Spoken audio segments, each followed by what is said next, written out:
A paz do Senhor, irmãos, graças a Deus, estamos hoje mais uma vez aqui na nossa escola bíblica, através do Skype, para aprender um pouco mais da palavra de Deus. Eu sou o Marco Gabarron, pastor auxiliar da Igreja Evangélica Missão Nacional, da sede Sapopemba, auxiliar do pastor Milton Rodrigues de Souza. Hoje, irmãos, nós vamos começar a lição número 10, que fala sobre Otoniel e Eude, né, baseado no livro de Juízes. São dois juízes, né, que estão mencionados no livro de Juízes. Antes de começar a exposição aqui dos slides da lição, eu vou colocar algumas perguntas que eu tinha já enviado para os irmãos, para que a gente possa fazer uma avaliação do conhecimento que os irmãos têm da palavra de Deus, tá? É coisa simples, mas é até assim no intuito de que a gente possa aprender um pouquinho mais, né? Estou caçando aqui o slide, tá? Vou abrir aqui.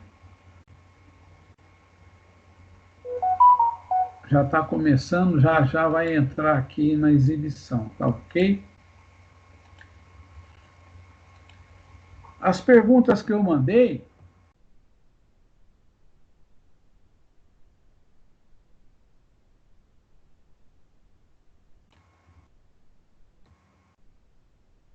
a pergunta número 1 é o que se entende por juízes bíblicos? Tá? E aí eu gostaria que vocês dessem um parecer, né?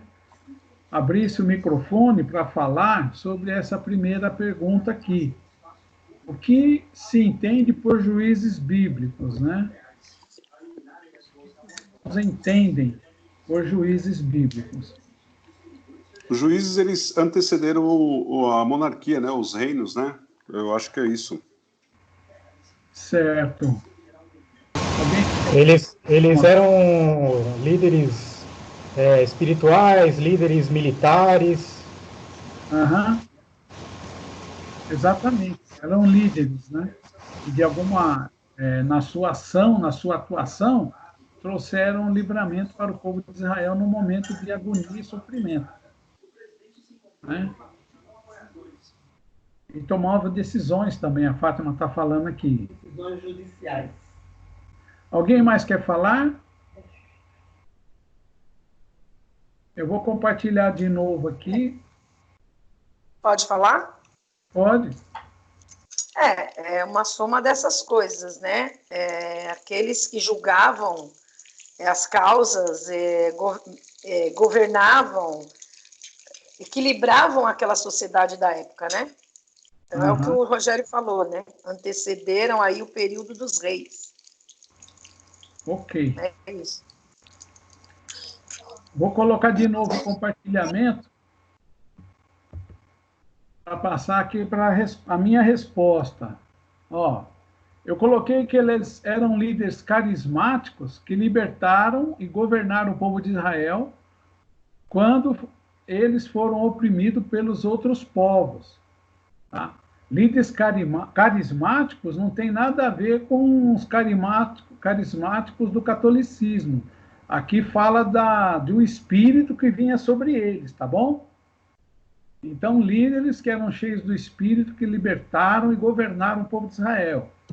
A outra pergunta, qual é o fato marcante desse período? Tá? Fato marcante desse período aí dos juízes. O que os irmãos podem me falar sobre esse...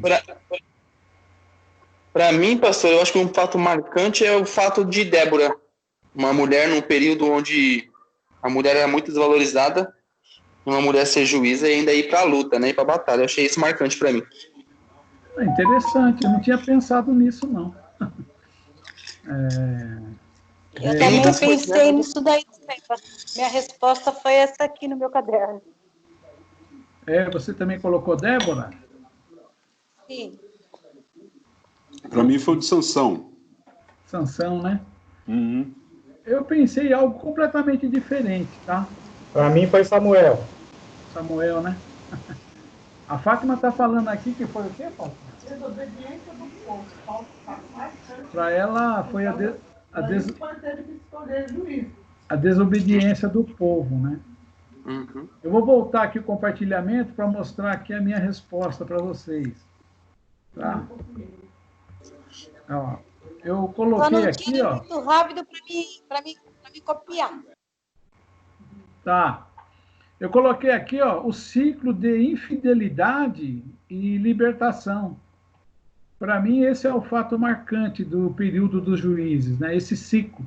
Eles eram infiéis, oravam ao Senhor, clamavam, Deus enviava um juiz, libertava, julgava o povo, governava, aí depois eles voltavam novamente ao pecado. Esse ciclo, né? Eu notei isso como um fato marcante desse período aí. Vou para a terceira.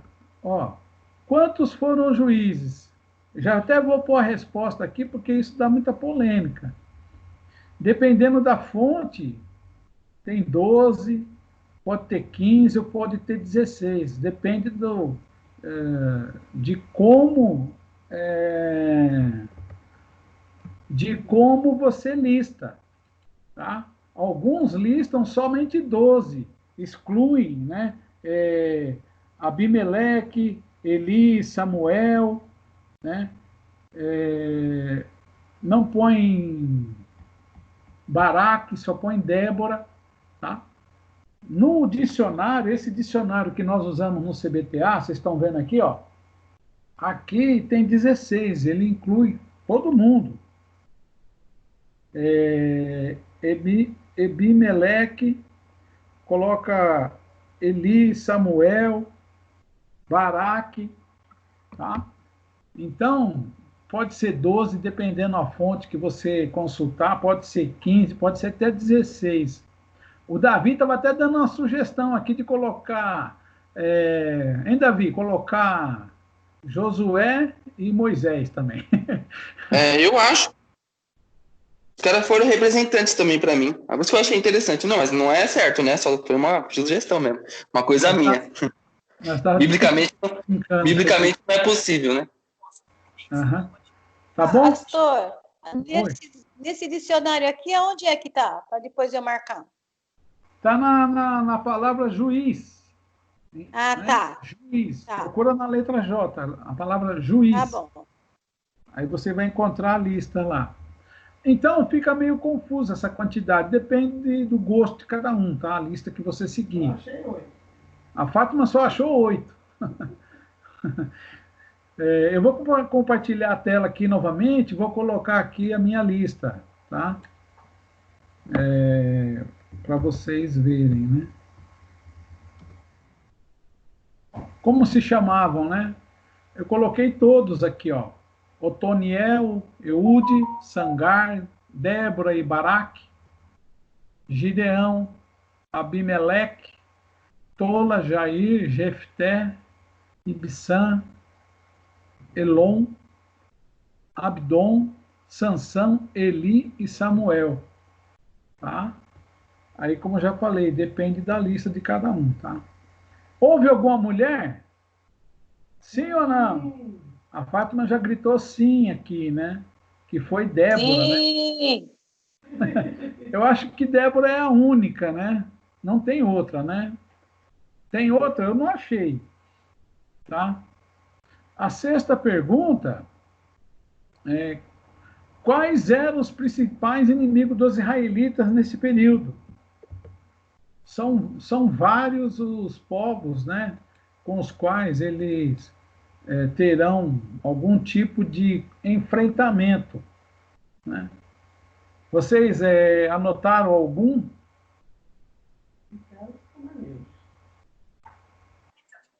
Os filisteus, amorreus. Ok. Filisteus e amalequitas. Amalequitas. Isso. A Fátima está falando cananeus. Os amorreus também, né?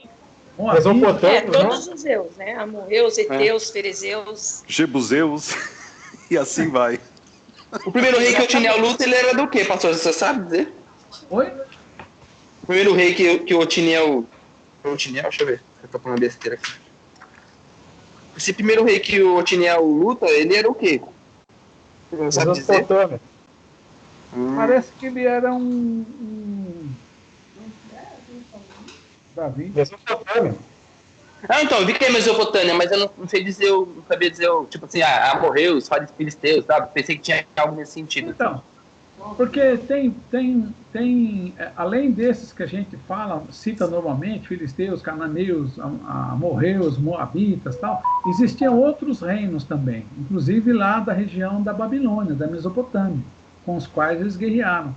Tá? E havia aqui, no caso de Otoniel, esses Enaques, né? Enaque, os descendentes de Enaque. Tá? Então havia, além desses povos normalmente citados, outros povos com os quais eles tiveram que lutar. Tá bom? Eu vou colocar minha resposta aqui, depois eu vou mudar já para a nossa aula de hoje, para o compartilhamento da lição número 10, tá bom? Ó, eu marquei aqui, ó, cananeus, os midianitas, amonitas e filisteus. Mas além desses que normalmente são citados, nós temos outros povos, tá ok? Posso mudar, Alice? Eu vou mudar. Pode sim, pode mudar. Depois, se você quiser, a gente pode passar novamente, tá? Eu já marquei, pastor, obrigada. Tá bom. Bom, eu vou colocar aqui o compartilhamento, vocês estão vendo, que é o compartilhamento da lição 10, né? Ó, lição de número 10, Otoniel e Eude, a Era dos Juízes. Serão algumas lições que nós vamos ver sobre os juízes, tá bom? Não vamos ver todos, mas alguns.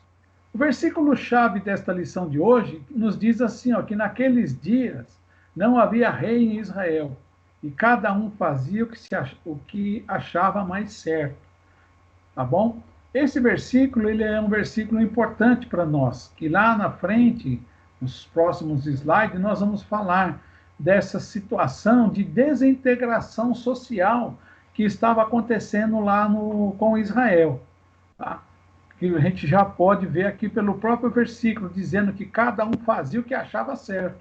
Quer dizer, o povo abandonou a orientação dada por Deus, a orientação dada pela palavra, e começou a cada um fazer o que achava certo. E aí começou a haver a desintegração religiosa e social do povo. Tá bom? Nós vamos falar do alvo da lição, que é saber, em primeiro lugar, que é considerar sobre o amor e a fidelidade divina na restauração de um povo infiel. Isso aqui é algo que se sobressai, né, no livro de Juízes, esse amor, essa fidelidade de Deus para com o seu povo. Então, a gente entender isso, essa fidelidade de Deus, como é enorme a paciência e a fidelidade de Deus para com Israel e também para conosco, né? Sentir-se seguro, uma vez que Deus permanece fiel, ainda que ele, Israel, seja infiel. Tá? Então, nós sentirmos essa segurança que Deus é fiel. Israel foi infiel, Israel errou, falhou, mas Deus nunca mudou a sua fidelidade para com Israel. Ele sempre permanece fiel. E isso é bom porque nós tiramos disso uma lição para a nossa vida. Podemos, inclusive, falhar por causa da nossa fraqueza, por causa do pecado, mas Deus é fiel. E nós podemos clamar a Ele por misericórdia. E Ele, na sua fidelidade, pode ouvir as nossas orações. Agir, né? Agir com fidelidade, lembrando que as consequências da nossa infidelidade serão muito dolorosas. Né? E isso é fato mesmo, é uma grande verdade. Né? Quando nós erramos, e se somos sinceros diante de Deus, a coisa dói, é doloroso. Né? Porque nós sentimos o peso, né, na nossa consciência, no nosso coração, das coisas equivocadas e erradas que fazemos. Tá? Então, não se esquecer que tudo que Deus fez de bom na história do seu povo. Então, nos ajuda a nós sermos fiéis a não esquecer aquilo que Deus faz. E tudo que Ele faz para o seu povo. E nós estamos incluídos também aqui como povo de Deus. Amém? Esse é o alvo da nossa lição para hoje. Na introdução, como eu havia falado para vocês, um pouco antes do início, que nós vamos falar algumas coisas acerca do livro dos Juízes que não está aqui na nossa revista, tá bom? A primeira dela é a questão aqui do período que abrange o livro dos Juízes. Ele corresponde à época que é posterior a Josué, após a morte de Josué, e ela vai até o ministério de Samuel, e se estende até o reinado de Saul, que é em 1050 a.C. Então, podemos dizer que esse é o período que corresponde ao livro de Juízes. Tá bom? A letra B é uma informação importante para a gente chegar a uma conclusão que logo em seguida eu vou passar para vocês. O povo de Israel entrou na terra prometida de Canaã em torno de 1400 ou em 1200. Isso depende da linha que nós seguirmos, né? Porque existe uma data mais recente e uma data mais remota, né? 1406 e uma data mais recente, 1230. Tá ok? Os autores, os estudiosos trabalham com essas duas possibilidades. Tá? Na história dos juízes, são relatados de forma sequencial, o que dá a impressão de que um juiz sucedeu a outro. Tá? Quando nós lemos a narrativa de Juízes, a impressão que dá é essa, que veio um juiz, resolveu as coisas, passou, ele morreu, passou, veio outro, né? Depois veio outro e assim por diante. Quando a gente lê Juízes 3, versículo 31, nos dá essa impressão, ó. Depois de Eude veio Sangar, filho de Anate, né? Então temos essa impressão que após um veio o outro. Aqui tem uma tabela aqui, ó, que eu coloquei todos os nomes aqui, né, dos opressores, tá? E os juízes com o tempo que ele julgou, né? E por último, a última coluna, as referências bíblicas, tá? Com todas as referências. Embaixo, se nós somarmos esse período de opressão, 8 anos, 18, 27 e tal, vai dar 111 anos. E aqui, ó, o tempo que o juiz julgou Israel, se somarmos todas essas datas aqui, dá 339 anos. Somando essas duas datas aqui, dá em torno de 450 anos. Alguns estudiosos acham que esse período é muito longo, tá? Para o período dos juízes. Por quê? Porque eles acreditam que houve uma sobreposição. Está vendo a minha palavrinha aqui, ó? Sobreposição dos juízes em sua liderança, se considerarmos a soma dos períodos de opressão e paz, que resultaria nessa somatória que eu já falei, de 450 anos, o que excede consideravelmente o período histórico em questão. Se nós pegarmos, como eu falei para vocês, que Saul foi ungido rei em 1050, mais 450 anos, vai dar 500 anos, 1500 anos, tá? E os estudiosos que têm como base a arqueologia, dizem que é 1406 ou 1230.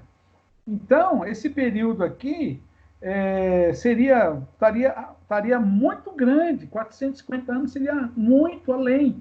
Então, eles dizem que provavelmente houve uma sobreposição. O que seria isso? Que ao mesmo tempo que havia um juiz em um lugar, em uma determinada região, sendo usado por Deus, no mesmo momento havia outro juiz agindo em outro momento, em outra região, em outra tribo, tá? Para que pudesse caber dentro desse período, que não é de 450 anos, como a gente normalmente ouve. É um período bem menor, em torno de uns 100 anos, né? 100 anos aí, abaixo desses 450, tá? Se consideramos esse período histórico, né, em questão. Aqui tem um exemplo, olha, em Juízes 10, 7, que diz assim, ó, então a ira do Senhor se acendeu contra Israel, e ele os entregou nas mãos dos filisteus, que é um povo que ficava lá na praia, lá na costa marítima, e nas mãos dos filhos de Amon, que já é aqui perto do Mar Morto, aqui do lado do Jordão, para baixo um pouco do lado da Transjordânia, né? Então, a impressão que dá é que nesses dois, no mesmo instante, eles estavam combatendo os filisteus e os filhos de Amon. Tá? E aqui nos fala, né, que Jefté livrou o povo da ameaça amonita e Sansão dos filisteus, regiões muito diferentes umas da outra. Ok?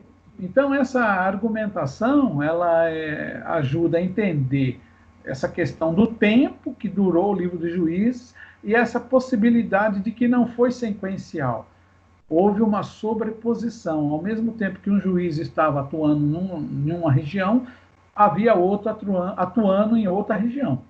Tá? Por quê? Aqui tem uma resposta, porque a maioria dos juízes exerceu influência apenas sobre uma porção limitada da terra de Israel.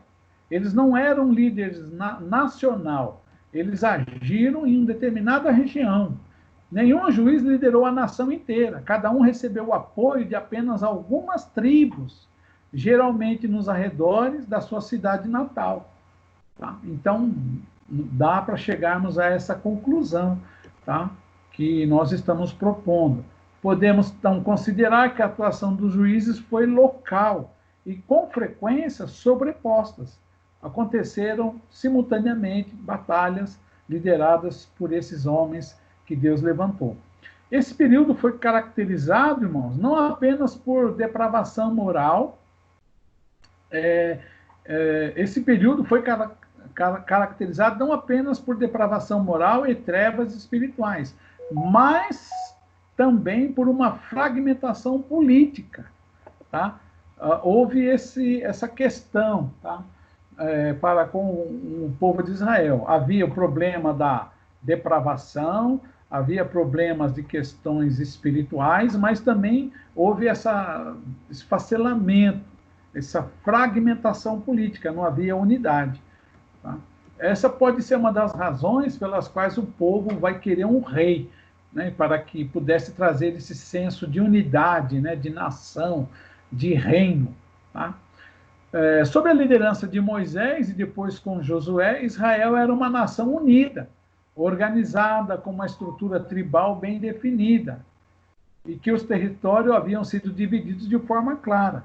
Mas, com o passar do tempo, tá, eles se desfacelaram, né, foram se distanciando. Esta união dependia da fidelidade à aliança, que foi renovada várias vezes. Tá? Israel errou, e o erro dele teve duas fontes. A fraqueza de Israel teve duas fontes. Primeiro, quando não conseguiu tomar posse dos territórios, acabaram cedendo aos deuses e costumes dos povos de Canaã.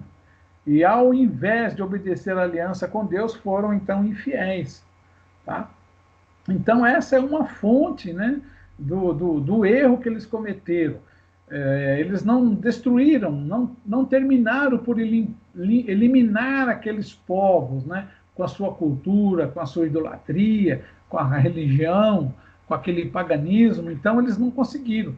E isso acabou influenciando o povo de Israel.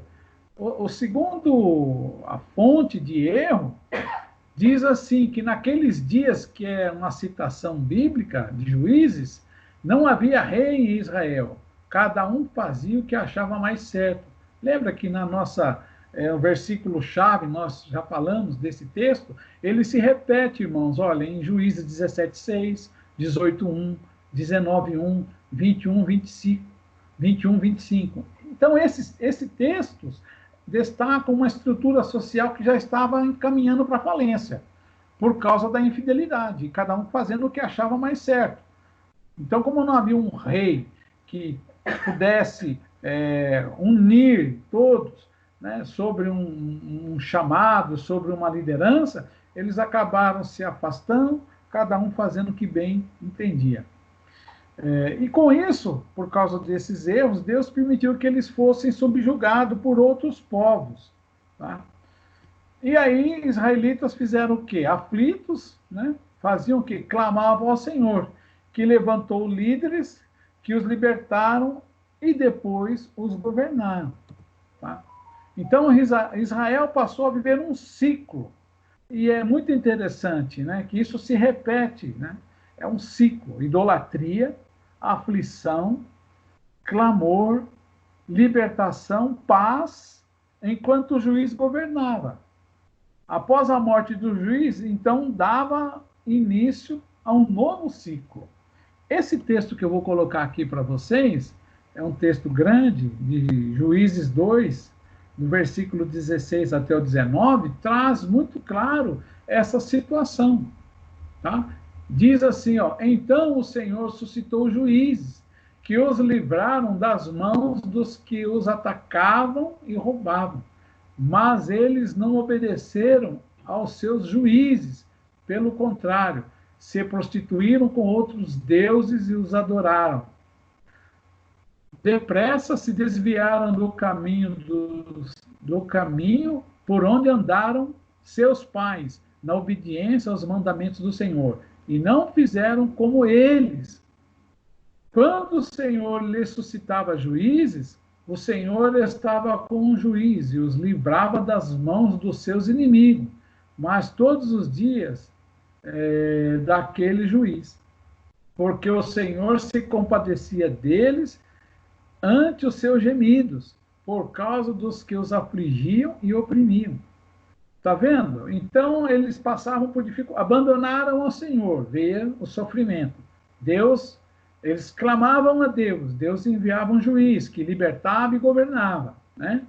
Mas quando o juiz morria, eles voltavam a viver como antes e se tornavam piores do que os seus pais, seguindo outros deuses, servindo-os e adorando-os.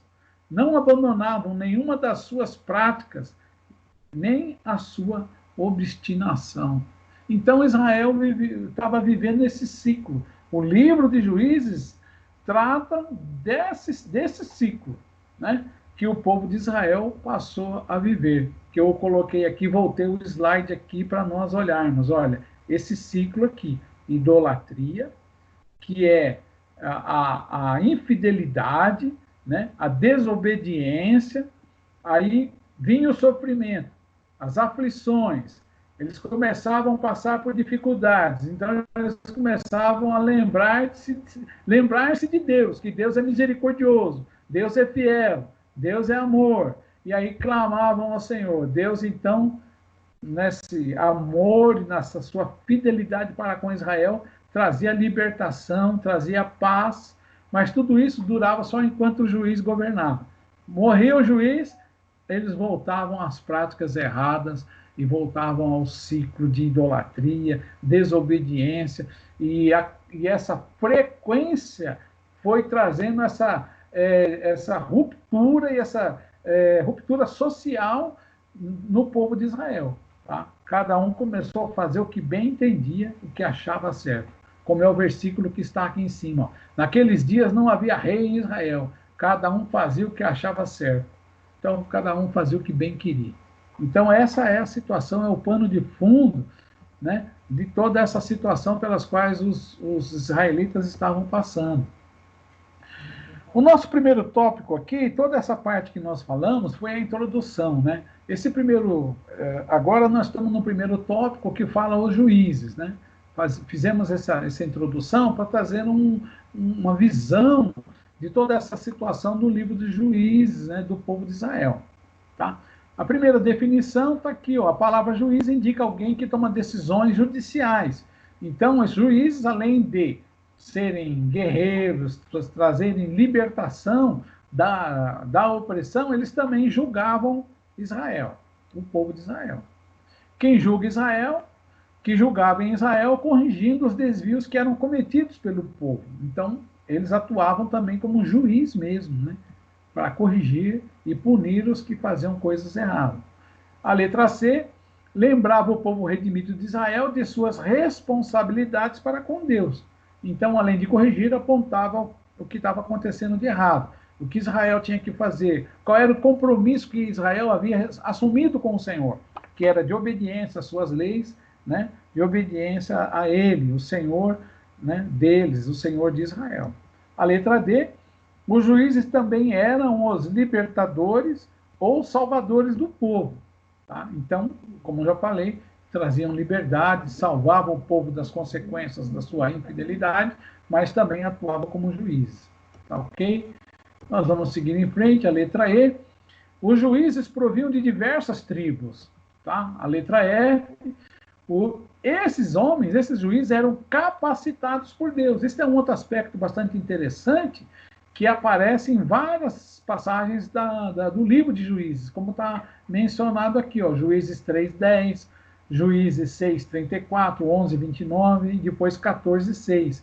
Quer dizer, eram homens simples, né, que trabalhavam na sua terra, cuidando das suas vidas, mas oprimidos, muitas vezes oprimidos por causa dos seus inimigos, e eles eram capacitados por Deus para aquele momento, para trazer livramento, salvação, libertação para o povo de Israel. E a forma como isso se dava, o Espírito do Senhor veio sobre ele, e ele se tornou juiz em Israel. Então, venha sobre estes homens uma capacitação extraordinária para que eles pudessem cumprir, né, com aquele chamado de Deus para um livramento, tá bom? A letra G fala-nos que o último juiz foi Samuel, que ungiu os primeiros reis de Israel, que é Saul e Davi, tá? Como já falamos, né? Acerca da abrangência do livro de Juízes, vai até Samuel. O período dos juízes foi uma transição e também um momento de preparo para a monarquia, devido às divisões, como já falei para vocês, né? Havia divisões, né? O povo estava dividido, não estava unido, cada um fazendo o que bem entende. Então, isso levou a essa necessidade de um juiz, de um rei, que pudesse trazer um senso de unidade, um senso de governo, tá? Apesar de que eles estavam abandonando o governo de Deus, o governo teocrático, e partindo para o governo monárquico, né? Em que um rei ungido pudesse conduzir o povo de Israel, né? Contrariando a vontade de Deus. Isso não era a vontade de Deus, né? Deus queria governar o seu povo, mas o povo não obedecia, tinha consequências, e aí toda essa situação. Foi necessário, então, a presença de um rei para que pudesse trazer esse senso de unidade, de nação, né? Apesar das dificuldades que isso traria a eles, né? A cobrança de imposto, né? O julgo, né? Sobre a família, os filhos que teriam que alistar-se para a guerra, a opressão e uma série de coisas que veio com a monarquia, tá? Então, havia consequências naquilo que eles estavam fazendo, ao abandonar, né, o governo teocrático e partir para uma monarquia, que foi contestada, né? Lá nós vamos ver lá na frente, quando formos falar acerca do juiz Samuel, no momento da unção de Saul, tá bom? Outro aspecto que é importante no livro dos Juízes, que a gente vale a pena observar, é essa revelação de Deus, né? Essa presença de Deus, essa atuação de Deus no livro de Juízes. Tá? Parece que tem alguém que quer falar, é isso? Eu vou seguir. Primeiro, o Senhor é Senhor absoluto da história. Tá? E o Senhor se mostra isso, um Senhor absoluto da história, e que determina o destino das nações, né? Aqui nesse texto que eu separei, que é o texto que está na revista, né? Então, nos deixa bem claro isso, né? O Senhor Deus de Israel entregou Seom e todo o seu povo nas mãos de Israel, que os derrotou. E Israel tomou posse das terras dos amorreus, que moravam naquele lugar. Então, uma atuação direta de Deus, né, como Senhor da história, um Senhor absoluto de todas as coisas, conduzindo o seu povo, né, para a sua finalidade, para o seu propósito, né? E aí usando Israel para que pudesse trazer ali sobre aqueles povos, né, um julgamento por causa das suas práticas, né, e das suas feitiçarias, da sua idolatria, né, da depravação daqueles povos, tá? E mostrando então esse Senhor de todas as coisas, o Senhor absoluto sobre as coisas, tá? O segundo aspecto, como que é o mesmo sentido que já estamos falando, como Deus se revela, tá? Diz assim que é fiel a todas as suas promessas. Isso é muito claro no livro de Juízes, essa fidelidade de Deus, né? O seu povo fez com ele uma aliança, um pacto que eles de obediência, mas o qual eles abandonaram, deixaram, né? E ao abandonar, eles davam margem o quê? Ao sofrimento, à derrota, tá? E Deus é fiel em ambas as situações, né? Tanto, né, no cumprimento daquilo que ele prometeu dar ao seu povo, a terra, a fartura, a chuva, né? Tudo que Deus prometeu, isso ele cumpriu, né? Assim como cumpriu também, por causa da desobediência, tudo o que havia prometido fazer com eles, né? Naquele pacto da aliança, se eles desobedecessem, que haveriam de sofrer, que haveriam de ser castigados, que eles iriam passar por dificuldades. Então, Deus é fiel em todos os aspectos, né? Tanto naquilo que ele promete de bênção, como naquilo em que ele promete de julgamento sobre aqueles que desobedecem a sua aliança, que foi o que aconteceu com Israel. Tá? Então, Deus é fiel na bênção, conforme ele prometeu, e também no castigo, que ele prometeu que viria sobre Israel, caso eles deixassem a aliança, abandonassem a aliança que haviam feito com ele. O terceiro aspecto, irmãos, eu vou colocar aqui o texto. Vou colocar o texto aqui que diz respeito a essa parte que nós estávamos falando, que diz assim, mas quando o juiz morria, eles voltavam a viver como antes, e se tornavam piores do que os seus pais, seguindo outros deuses, já falamos disso, né? Já li esse texto, servindo-os e adorando-os, não abandonavam nenhuma das suas práticas, nem a sua obstinação. Por isso a ira do Senhor se acendeu contra Israel. E ele disse, porque este povo transgrediu a minha aliança, que eu havia ordenado aos seus pais, e não deu ouvidos à minha voz, também eu não expulsarei mais de diante deles nenhuma das nações que Josué deixou quando morreu. Então, a fidelidade de Deus, né? Essa é a questão, a fidelidade. Então, Deus abençoa, Deus é fiel. Mas ele também é fiel à sua palavra de que ele vai agir com justiça, de punir o seu povo por causa de que eles haviam falhado. Ok? O terceiro aspecto é que Deus é misericordioso e perdoador, tá? Pois quando sobrevieram as consequências da desobediência e clamaram ao Senhor, ele fez o quê? Levantou um libertador, que os livrou e restaurou os valores de Deus e da aliança na vida deles.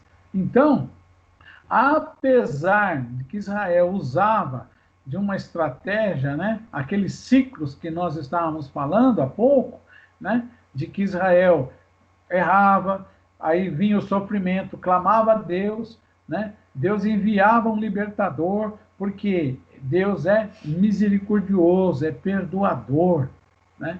Esse é um outro aspecto muito interessante, né, do caráter de Deus, que está revelado no livro dos Juízes, né?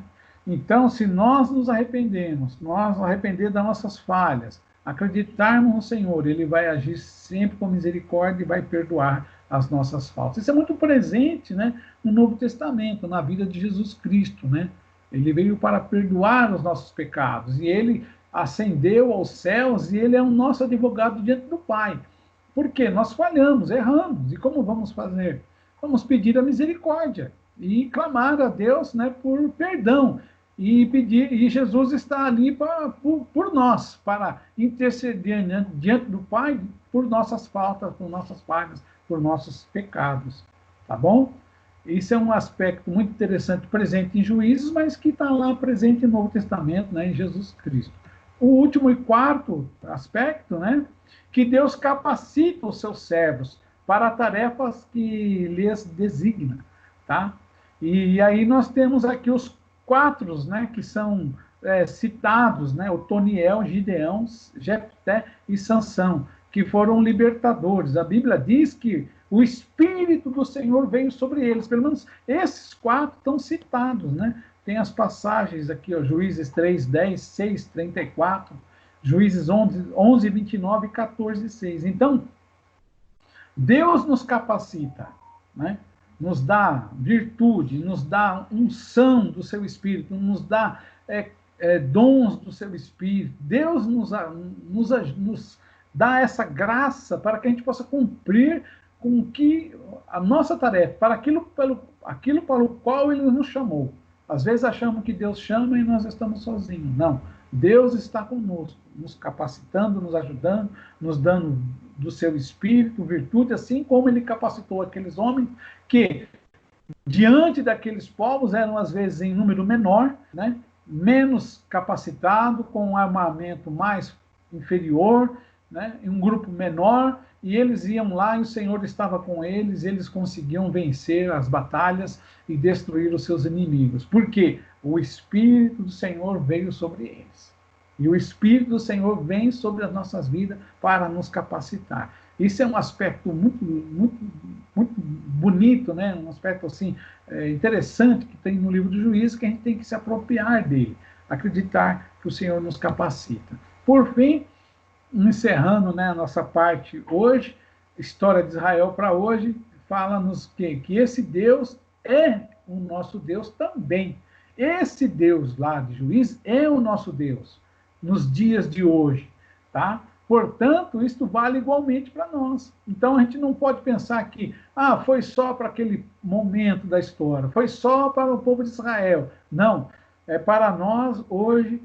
Tudo aquilo que o Senhor foi para com Israel e é para nós também, tá? Aí tem um texto, né, de 2 Coríntios 3:5. Não que nós mesmos sejamos capazes de pensar alguma coisa como se partisse de nós. Pelo contrário, a nossa suficiência vem de Deus. Então, nós não somos nada, irmão. Nós não temos capacidade, não temos força. A nossa capacitação vem do Senhor. E esse, eu acho que o maior entendimento, né, que a gente pode tirar de tudo aquilo que vamos ver no livro de Juízes, né, para nossas vidas. Porque estamos vendo os aspectos históricos lá, né, tomando conhecimento dos fatos históricos relativos ao povo de Israel, o que aconteceu, e estamos tirando exemplo para a nossa vida. Né? Exemplo, nas práticas, né, que eles fizeram, na falta de obediência, né, e aprender que podemos também passar por essa situação, por uma dificuldade, por uma tentação, por um momento difícil, e isso não é razão para desistirmos, né? Nós temos que acreditar que Deus é bondoso, misericordioso, poderoso, que Ele nos capacita para tudo aquilo que nós precisarmos, e principalmente para aquilo para o qual o Senhor nos chamar, né? Nos capacita. Hoje nós temos aí as pastoras, né? Temos os irmãos, diáconos e tudo que nos contribuem na igreja, ajudam no trabalho, e isso é capacitação de Deus para nossas vidas. Tá? As evangelistas, né? Então é capacitação, Deus é que chama. Então nós temos que acreditar nesse chamado, acreditar que Deus vai nos dar condições para realizar o chamado para o qual Ele mesmo nos escolheu. Tá bom? Eu vou abrir aqui, né, parar um minutinho para que vocês queiram fazer alguma pergunta ou fazer algum comentário, tá? para que a gente já caminhe para a finalização da nossa aula de hoje. Ela foi um pouquinho menor, mas acredito que bastante interessante para nós refletirmos acerca desses assuntos que está no livro de Juízes para nós no dia de hoje. Tá bom? Eu queria ouvir vocês, pelo menos um ou dois dos nossos irmãos, tá bom?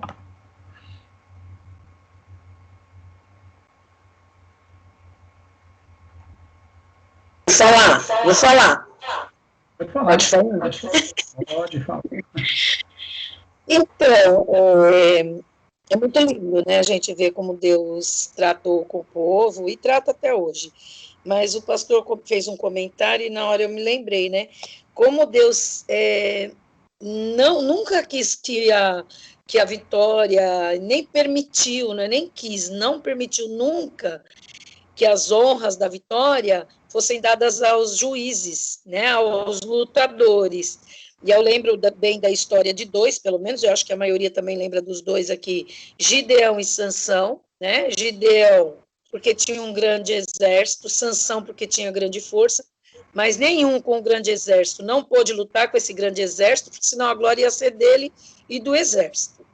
E nem o outro com grande força pôde lutar com a grande força. Quando ele teve a maior vitória, ele já estava cego, né? E foi quando ele pediu misericórdia a Deus. Então, eu achei muito lindo isso, e sirva para nós, né, irmãos, que a glória nunca é para nós, né? Nós somos só esses instrumentos, e o Espírito do Senhor está sobre nós, mas a glória de quando acontece o milagre, ou por intermédio da nossa oração, ou por intermédio da nossa palavra, a glória sempre é para Deus, né? Então, acho que Deus deixou isso muito claro na vida desses homens, né? É isso. Eu acho muito interessante esse que você falou, esse contraste, né, entre, às vezes, o exército de Israel muito inferior, muito pequeno, diante de um inimigo muito grande, né, na lógica, eles vão perder. Na lógica, né, humana, eles vão perder. Mas Deus estava com seu povo, Deus estava ungindo aquele povo, Deus estava ungindo aquele líder, e eles conseguiam ganhar a batalha. Né? Trazendo para nossas vidas, eu acho que é isso, para a gente também pensar nesse sentido que você falou, de nós dedicarmos toda a honra e toda a glória a Deus, que é Ele que nos capacita, né? É Ele que nos capacita, Ele que nos dá coragem, nos dá virtude do Espírito, né? Nos dá os dons do Espírito para que a gente possa realizar, né, a tarefa para a qual Ele nos chama. Então, eu acho que esse aspecto que está presente em Juízes, né, de Deus capacitando aqueles homens por uma tarefa impossível, às vezes acontece também nas nossas vidas. Deus nos chamando, capacitando para uma tarefa que é difícil. Né? Difícil, muitas vezes muito difícil. Né? Mas Deus chama e capacita cada um de nós. Alguém mais quer falar?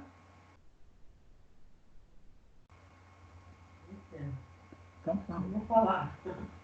É assim. Vem aqui, Fátima. Vem aqui. A Fátima vai falar, ela vai vir aqui. Vem aqui.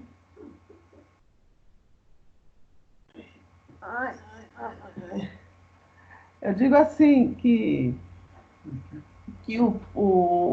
quando a gente está pensando, quando a gente optou, né, foi quase que unânime a gente estudar a história de Israel, eu acho que não pensava que era assim tão intensa, né, a história daquele povo, o que o povo passou e o quanto aquele povo caía, né, aquele retrocedesse na história, mas que Deus sempre caminhando, sempre levantando, sempre trazendo ação para que eles não desistissem. Né? Então, dia a dia que a gente está estudando, agora vem os juízes, a gente pensa que vai dar juízes, tudo certo, tudo bem, mas é uma luta, é uma guerra, é uma treva assim, tremenda, que acaba assim, sendo muito interessante a gente estudar a história de Israel. E até hoje ainda é essa guerra, essa luta. Assim. E eu acho isso, que E muito, muito interessante. Quando chegar nos reis, então, aí as coisas vão... Parece que vai melhorar, mas não melhora, não. Vai se tornando mais difícil. Então, é um exemplo para nós. Não desistimos, né? Porque o juiz ficou lá, eu estava lendo, uns 80 anos, o povo padeceu 8 anos, o outro ficou mais tempo, o povo padeceu tantos anos, mas Deus sempre no comando de todas as coisas. Amém.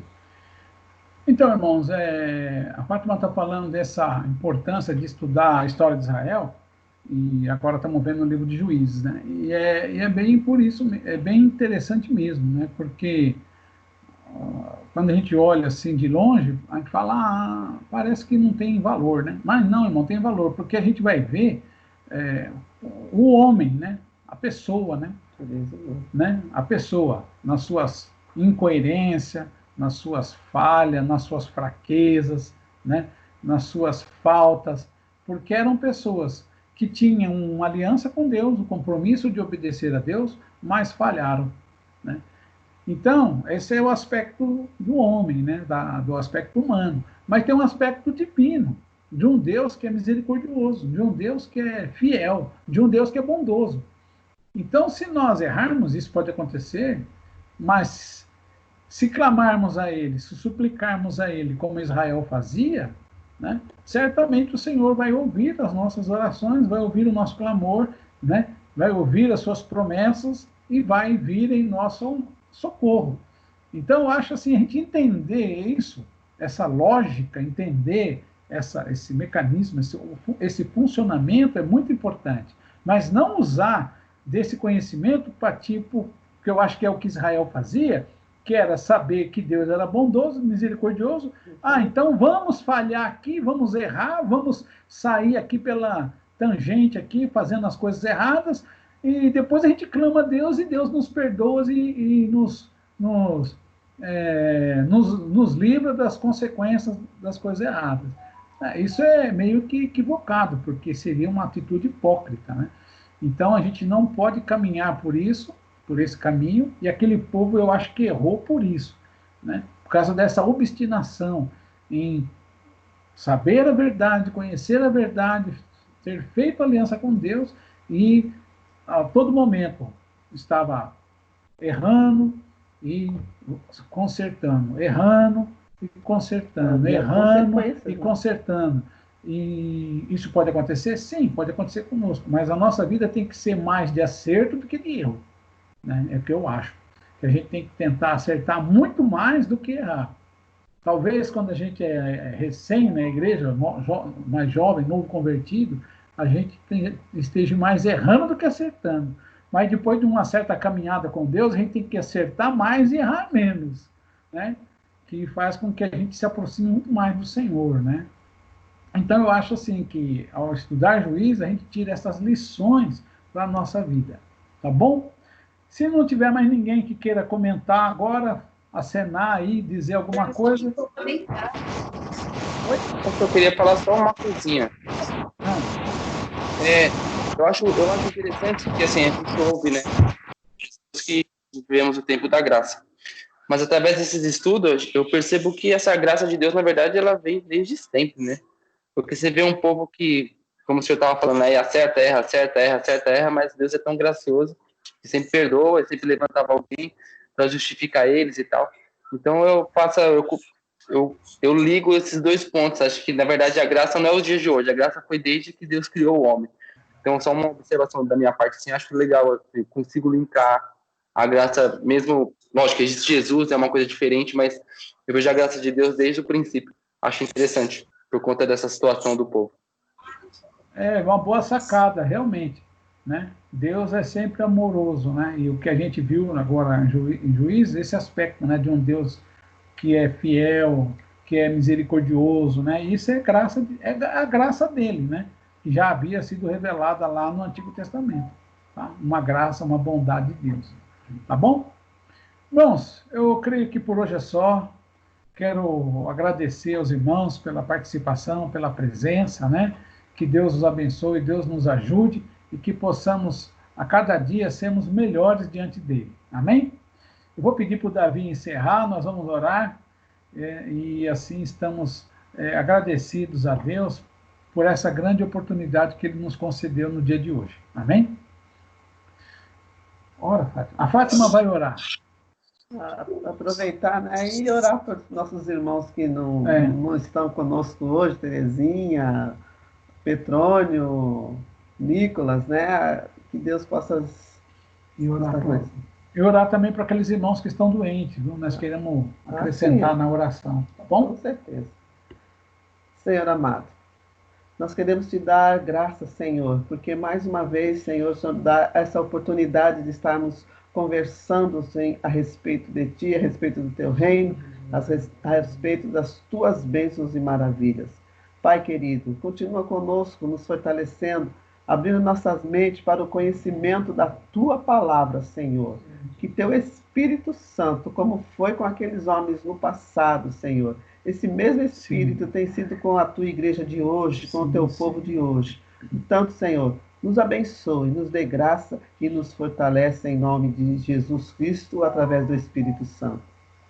Pai querido, queremos também pedir, Senhor, por estas pessoas, esses que estão doentes, Senhor. Nossos irmãos, Senhor, que estão padecendo de dores, Senhor, de perdas, Senhor. Mas que também temos visto a sua grandeza, o seu poder agir, Senhor, no meio do teu povo, através das orações. Pai, continua dando força. Aqueles que estão na frente do trabalho, Senhor, os socorristas, Senhor, os enfermeiros, Senhor, médicos, Pai querido, entra com a tua mão protetora, Pai. E aqueles que perderam os entes queridos, Pai, dê graça, dê força, Senhor. Oh, Pai, dê consolo a cada um, Senhor. Sim. E a nós que estamos, Senhor, em pé, firmes, Senhor, nos dê graça e força para continuar intercedendo por estas vidas, em nome de Jesus. Amém, Senhor. Abençoe a irmã Terezinha, pastor Petrônio e os demais irmãos. Anice, todos os demais. Em nome de Jesus. Amém. Amém. A paz do Senhor, irmão. Deus